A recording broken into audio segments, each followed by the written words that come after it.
हम अकेला जान कितना काम करी। हमार ना किस्मत फूट गइल बा। किस्मते फूट गइल बा।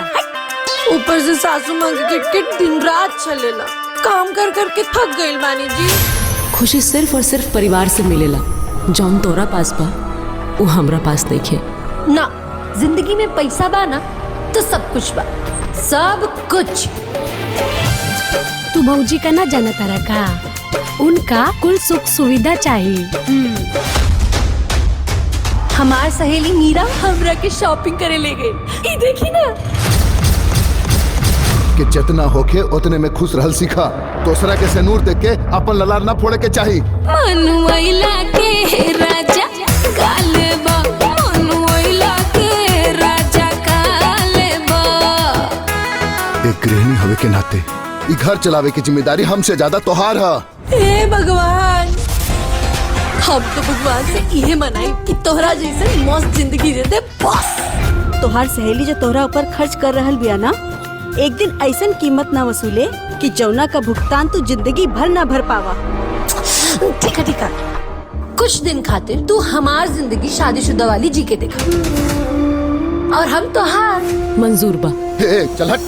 रवा कोनो पहला मर्द नहीं के जेकर दोसर ब्याह होता।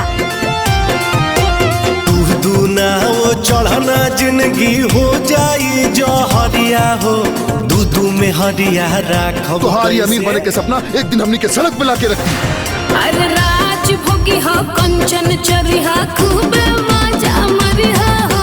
राज भोगी हो कंचन चरिहा। मान गई नहीं हम तोरा के। कॉलेज के ड्रामेबाज लड़की की ड्रामा ससुराल में भी काम आ गई।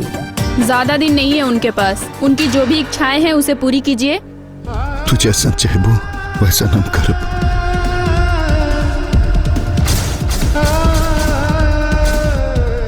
डॉक्टर साहिबा से बात हो गई बा, तो के बंगला पे भेजे के सब प्लानिंग कर ले बानी। सच?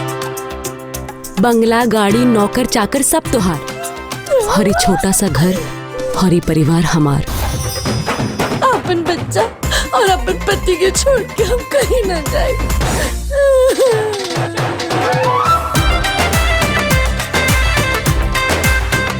इंसान के जितना बड़ चादर होला ना, उतने पैर पसारे के चाहिए। बिना पंख का उड़ता पैसा, उड़ उड़ कर ये कहता पैसा। झुक जाती है सारी दुनिया जब जमीन पर गिरा हो पैसा।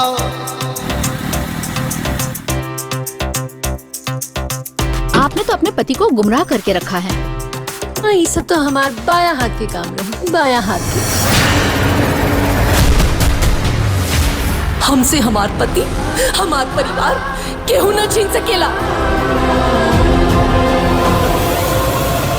धोखा भइल बा हमरा साथे। तू और सीता मिलके हमरा साथे साजिश के ले बाड़ू। हे सेनूर पे मीरा के उतना ही हक बा जितना की तोहार। अब हमके ही तोहार चेहरा से नफरत हो गई बा। बाबूजी, अरे तोहरा पास अनमोल दौलत रहे, तोहार पति और तोहार परिवार, जो अब तोहार ना रहल।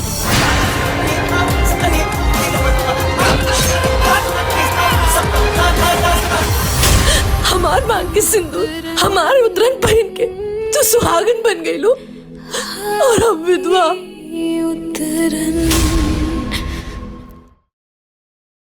आपन पसंदीदा फिल्म देखे खातिर डाउनलोड करी दंगल प्ले ऐप।